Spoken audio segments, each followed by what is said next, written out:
सभापति महोदय, पूज्यस्पद गुरुजी गुरुमा वृंद, अमर प्रिय छोट बड़ भाई भौणी माने जवाहरलाल नेहरू पिला मानंकु बहुत भल पाउथिले।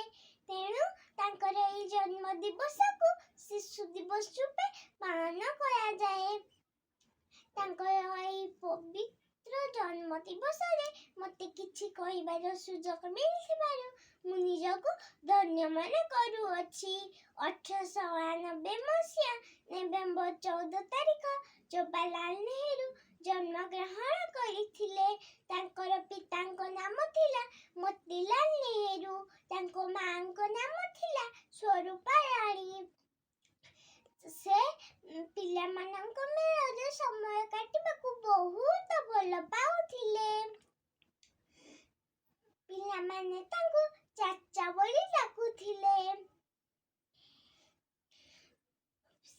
जवाहरलाल नेहरू पिला मानक उद्देश्य रे सब बेले कहंती, मरिबाकू चाहे मुही तुमरी भुवने, बंचिबाकू चाहे मुही शिशुंग गहणे।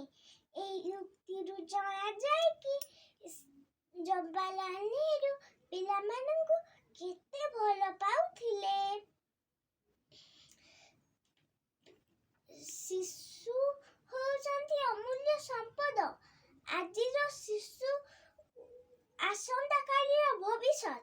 शिशु हसिले ए दुनिया हसिबो।